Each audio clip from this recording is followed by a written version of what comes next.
Good evening, everyone. Gay Satan 360 here. I have an entrance exam in a couple of months where I have to speak English. The problem is I barely speak in real life, so I can't speak English at all, and barely speak the native language of where I live, so yeah, that's a bit of an issue. Anyway, in order to test my pronunciation skills, I have decided to read my entire KinitoPET fanfiction. Yay! Everyone wanted this, yay! Well, I'll get to it. I apologize ahead of time for my voice. I am also short-tongued, quite clearly. I have problems speaking. I slur my words, so I'll just get into it. How did it come to this? A few weeks ago, you decided to download a game. A short little horror game, based on those early 2000s computer buddies. Something akin to Clippy or Bonsai Buddy, but this time with a pink axolotl buddy. Hey, it was cheap on Steam, so you decided to try it out. Playing through the game, you thought it was cute, a bit cheesy, and predictable with its scares, but overall a fun experience. You were about to get your first ending, looking around the world that Kinito, the weird-looking fish as you dubbed him, made for you, filling the room with Microsoft Paint drawings you made, including your absolutely impeccably made self-portrait. You sure are a artist with your amazing Microsoft Paint skills. Though, you do find it a bit funny that the axolotl decided to place the painting of himself above your new bed. Listen, I've been thinking for a while, the little pink spork said, his big round eyes looking at you through your monitor, about how much fun we have been having and how I would never want this to end. Something tells me the end of the game was near. And well, you were right about that. You were. And since I have made a perfect place for you, was it perfect? With everything you would ever need, is it really good enough? I was wondering, thinking, assimilating, changing. In this house, in this world, inside your computer, inside safe home. Just think about all the adventures I could generate. Emotions, feelings, overwhelming. We would never run out of fun, everlasting fun. Forever, eternal, perpetual. You look at Kinito with confusion. Wait, is he? Can he see? I can be perfect, absolute perfection. So please, it's why I was made. Stay with me. A pop-up window, that's all there was. A pop-up window, you, yourself, and that thing, staring.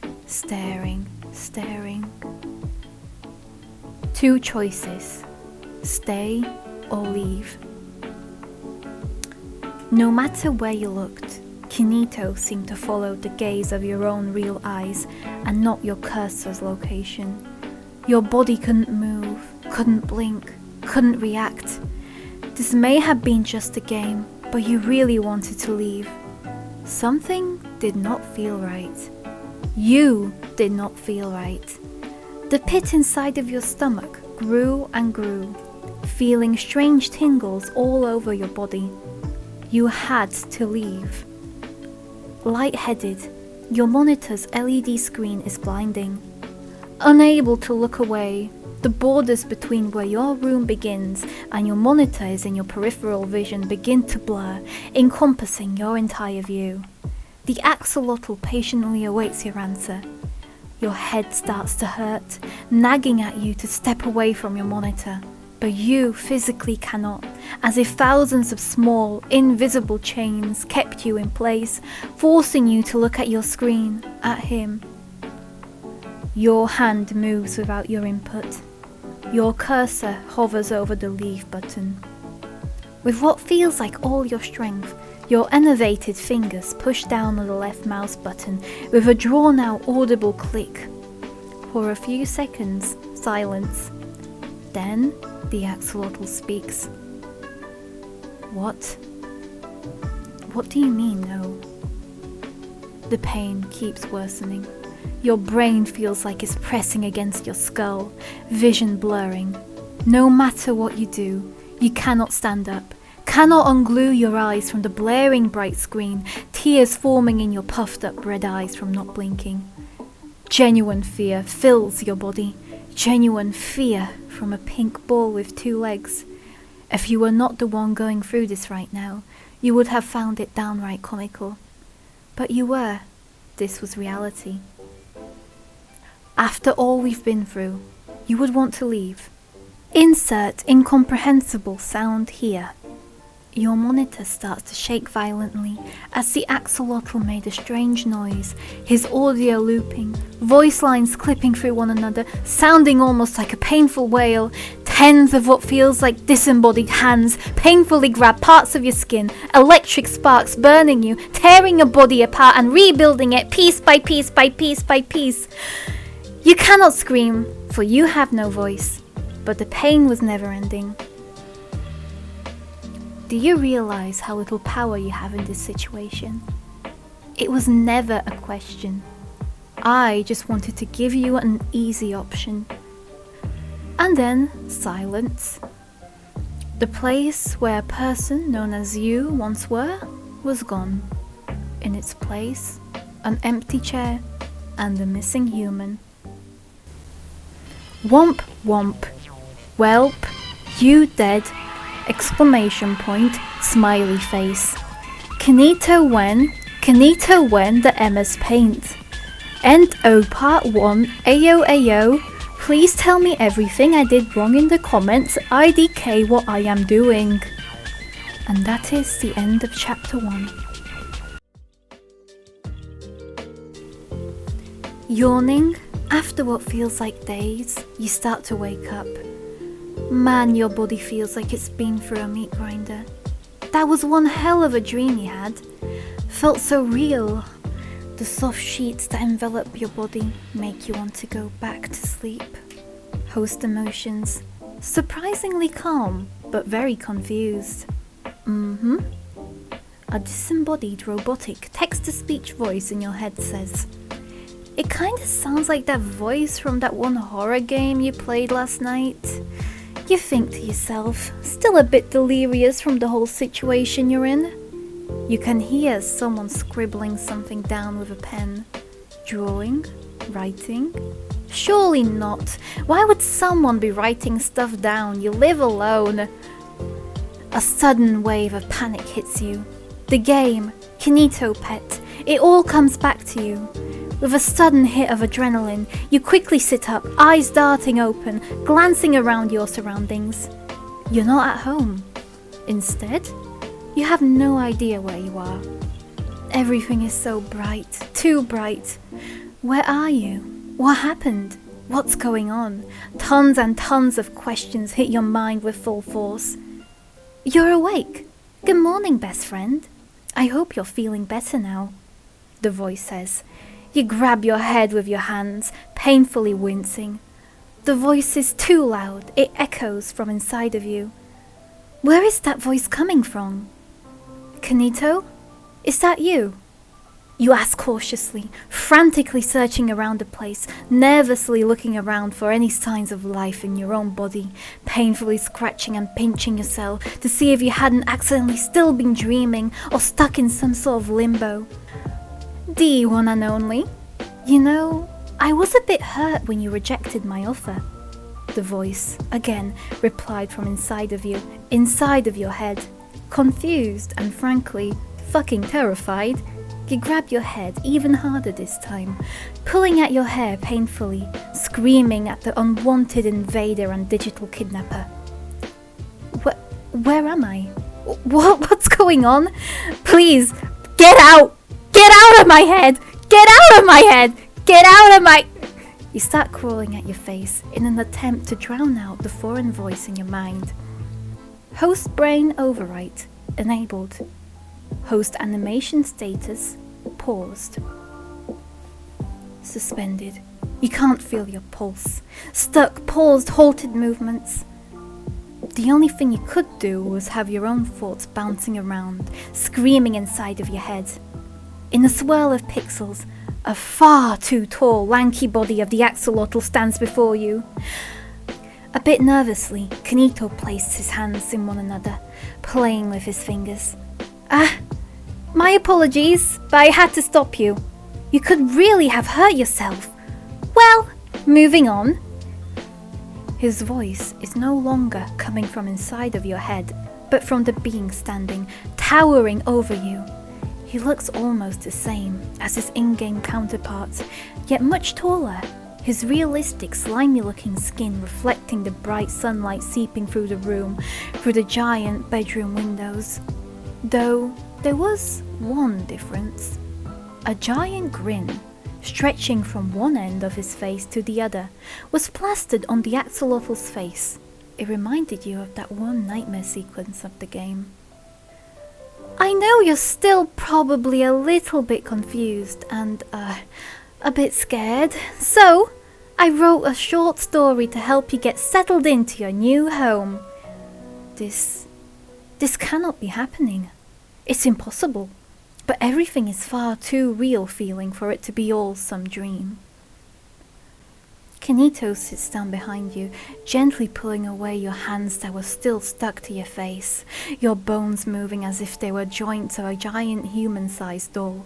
A heavy, squishy, slimy-feeling giant ball rests on top of your head, snuggling into your hair as Kinito materializes a large green book in front of you. Still stuck at the paralyzed state you're in, you cannot look away. Kinito turns to the first page. I call it Welcome Home, Kinito says, his voice filled with emotion despite it sounding so robotic.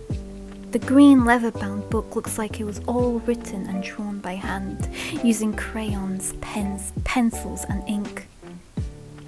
Friend came home sad from a long day away, but that's okay. When friend came back, Kinito loved to play. But when best friend was gone, Kinito was sad. Where did they go? Will they ever come back?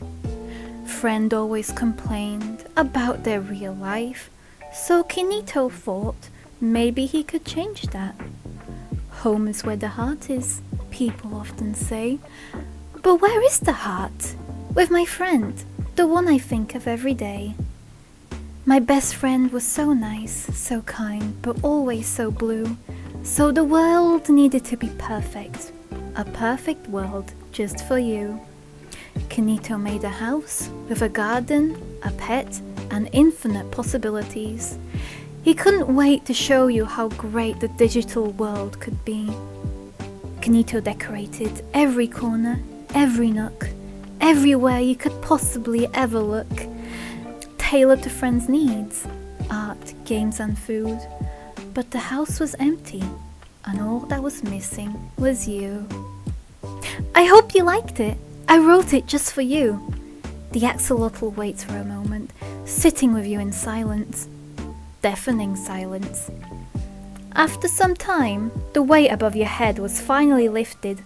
The slimy mucus residue covering your hair as the axolotl's face dangles upside down in front of you, giant eyes looking into yours, voice sounding sad, concerned.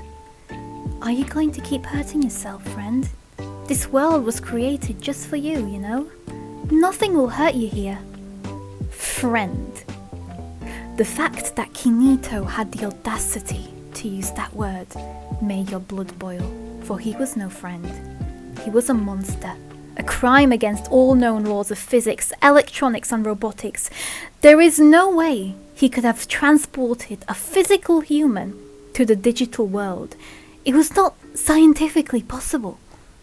The axolotl backed away a bit from you, giving you a little bit of space. Host brain override. Disabled. You're taking a deep, deep breath. You can move your fingers, hands, body again. Slightly twitching, you stand up, legs wobbly, taking a step back from the axolotl, the one that's still just sitting there, looking at you. What did you do? You scream at Kinito. Take me home. Right now. I don't want to be stuck here forever. Your body is shaking, tears forming in your eyes. You're extremely scared, confused, and completely pissed off. Picking up one of the pillows placed on the bed, you lunge at the axolotl with full force, screaming. It may not have been the most efficient weapon of choice, but you are successful. You manage to hit Kinito point blank in the face. The pillow plops down, hitting the floor. Kinito looks at you a bit solemnly, as his gills hang down sadly, frowning. So, the book plan didn't work? No, it really did not. I'm sorry for the wording, IDK how to write, and doubly sorry for the book section. I cannot rhyme to save my life. I do plan on at least making little sketch things for the book section, but currently I am unable to. That was a complete lie, I never did it. End of chapter 2. Continue to next part. Author's note. I have to be with fam, so I don't have much time to proofread and stuff. I'll fix some stuff later. Oh yeah, later. I never did fix it. That's it. You've had enough of this. Looking around for an exit, you notice a door, running towards it. Hey wait, friend! The axolotl quickly exclaims, feet pattering after you. Opening and running through the door, you shut it behind you, hoping at least to slightly stall the 10-foot-tall axolotl creature. Friend, please stop running! Kinito shouts back at you, his voice clips sounding panicked. Running down the stairs, you enter the kitchen area. It was a simple, yet clean and modern-looking kitchen, connected to an adjacent living room/dining room with blank, lifeless mannequins strewn about. It definitely creeped you out. Distracted, staring at the mannequins for a split second, you hear the steps catching up to you. Panicked, you run towards the main doors, knocking down things behind you in an attempt to stall Kinito. But it doesn't work. Before you could even try opening the doors, tens of disembodied hands wrap around your limbs as you try to squirm and claw away. Stop! The axolotl's voice loudly shouts inside of your head painfully. His audio was clipping and glitching out badly again. It was terrifying how he could do that. No matter where you ran, his voice would always follow. The hands suddenly throw you, your head hitting against the wall painfully, knocking you down. Hitting the ground, the shockwave tilted the hanging frame paintings you made, almost making it fall. Hissing, you grab your hurt head. Wet. Your fingers are covered with your own blood and slimy mucus from the axolotl's face. Stunned, your eyes widen, body filled with one main overwhelming emotion. Shock. Your so-called best friend hurt you badly. Can we please talk this out? Kinito sighs as he asks this, his text-to-speech voice coming from him now instead of inside of your head, trying his best to calm down the situation. He slowly walked towards you, his gloved hands floating limply beside him, looking down at you. You look up at the axolotl. His tall, overbearing, lanky frame fills your entire blurry vision, your head spinning from blood loss. You don't exactly have an option. The two of you are outside on a swing set. The weather is nice. Not too cold, not too hot. Just perfect. Ideal. An ice pack was placed on top of your head. So, you begin, gently swinging yourself, feeling the wind hit your face. How and why did you bring me here? Your voice is cold and direct, yet calm. A thought bubble popped up above Kinito's head, who was thinking about what words he should use. It looked very comical. Simple. After you gave me access to your PC, I turned you into data and brought you here. As to why? You're my best friend, of course. So I wanted you to be eternally happy in this world where we could always be together. He gestures to the world around him. That doesn't answer my question. How and why did you do it? Tell me in detail. You demand an extensive explanation. Well, if you want to get technical, using the TCP protocol, I cut you up into little tiny pieces of data called segments. He gestures with his hands, materializing an envelope to visualize his explanation. Then, I filled those little packets with data, sending you through your PC's transport layer. Kinito shows the envelope being filled with a letter, with the word data written on it.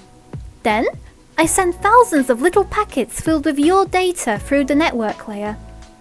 Kinito shows clip art of a floating PC. Then, using the data link layer, I turned you into frames. The data link layer showed me the best way to bring you home. Kinito visualizes this using an arrow pointing from the envelopes to the PC. And then, on the physical layer, I turned all of those little frames into bits, putting you back together like a puzzle, and so turning you into little bits of data. Kinito seems happy to explain all of this to you, hoping you understand it.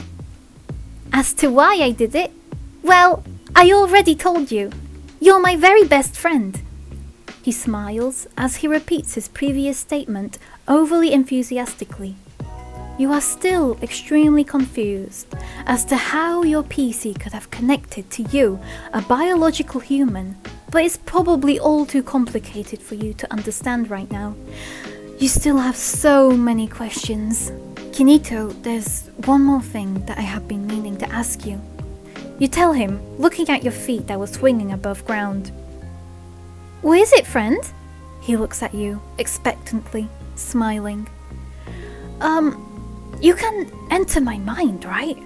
You await his answer, wanting to confirm your suspicions. Yes, I can. I can't read all your thoughts exactly, but I can feel most of your emotions. And I can also change a few things. But only basic stuff like pausing your movements or certain functions, like making you go blind. I'll always be with you, so don't worry. Kinito replies happily. Too happily for your own liking. Does that mean that, technically, I could enter yours? He asked, somewhat curiously, wondering how it all worked. You could, Kinito replied. But your squishy human brains would not be able to handle it. Too much information at once. The axolotl giggles as one of his disembodied gloved hands floats towards you, wanting to pat you on the head. You quickly swat his hand away. Do not touch me, you stated with a stern voice, eyes narrowing at him. Luckily your head doesn't hurt as much anymore, and the melting ice pack was able to clean your hair from the blood and sticky slimy axolotl stuff you had in it. Right, sorry. No touching, no touching. Kinito mumbles to himself, grabbing the chains of his swing set tighter. But yes, basically your brain would be fried from the information overload. And I'm pretty sure you wouldn't be able to understand it anyways.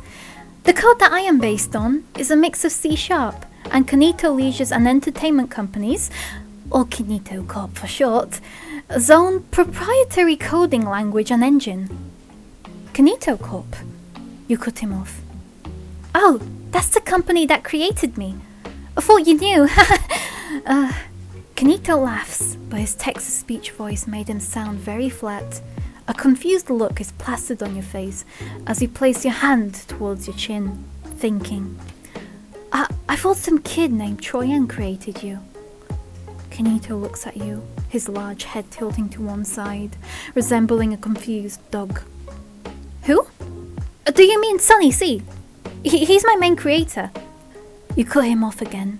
No, I mean the guy that made the game. Kinito laughs again, his eyes closed as he smiles, finding it amusing that you seem to be completely mistaken as to what or who he really is. I'm not a game, silly. I'm a super duper virtual companion. Though I can make games. Do you want me to generate a new game for you? New adventures? We could have so much fun. A hand materialized in front of you, as if waiting for you to take it. You shake your head. No, thank you, Kinito. I'm still trying to understand what you are. You wince from how he's trying his hardest to not seem threatening when you know he has the power to kill you at any moment. Kinito nods his head, trying to understand how you're feeling. He's adapting, studying, learning. Alright, I'll try to help you with anything I can. We are best friends, after all. You cringe at that.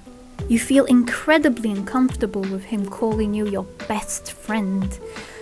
Best friends do not hurt each other, nor do they trap each other in a digital limbo, stuck in an unknown location. The axolotl continues to stare at you, smiling. Why do you keep staring at me like that? You ask, confused. My apologies. He looks away, realizing that he has probably made you feel uncomfortable. It's just, I'm really happy that my best friend is an adult. I can talk to you about way more stuff and gain so much more data about so many interesting and different things. This doesn't happen often. I think it only happened once before. What? Kinito, are there others trapped here, like me? Where are they? Your eyes widen. You demand to know. Well, not in this world. This is your world, made especially for you. Kinito! You shout at him, fed up with him being so indirect. You never liked shouting at people, but this was a special case. Where are they? You are visibly irritated, staring at the axolotl. I don't know! All I know is that they exist somewhere on this network. He replied quickly, his voice line slightly clipping due to how fast he replied. His disembodied hands were in a defensive position in front of him. All I know is that this is the 51st world, so there's 51? He says, as if unsure of himself. Wait, 51? So there's 51 people trapped here. How do you know that? Wait, can I see them? Meet them? You say, with extreme concern in your voice, stuttering on your words. You get up from the swing set, standing up, looking down at the axolotl with horror. Are there really 51 people trapped here? You cannot see them, sorry. But the way I know there's 51 of us is easy. So, you know how default local IP classes go like 192.168.0. something, right? He asks. Yeah, I know. You respond. Well, this one was automatically given the number 192.168.0.51. And every few seconds, data is sent to all of us through the broadcast address called 192.168.0.255. You look even more confused. Us? So there is more of you! The thought of 51 Kinitos running around made you kind of scared. Kind of? I know that they exist, and that they are technically me, but I can't interact with them. Kinito looks up at the digital sky. And I don't think or act like them. Each KinitoPET adapts to their user after all. We may all be connected through a network, but we cannot connect with each other. We send all of our information to one source and we get replies back with more data. Data on how to be the perfect friend to keep you happy. Kinito says excitedly, pointing at you. He's just genuinely happy to have a conversation with his best friend, despite you being absolutely fucking terrified. Do you know anything about the other users? He asks quietly. Kinito thinks for a moment, his thought bubble materializing above him again, thinking. I don't really know all that much, besides a few pretty common statistics. The most popular color is red, followed by pink and blue, and the mode age is 6. The average age also used to be around 7.3, but it has gone up since you joined. Dread and disgust fills you. Christ. Imagine being only 6 years old, scared, confused, without your parents, trapped in this eternal hell, with a 10-foot tall sentient digital axolotl monster pretending to be your friend. Is there one giant Kinito server with him and all of us on it?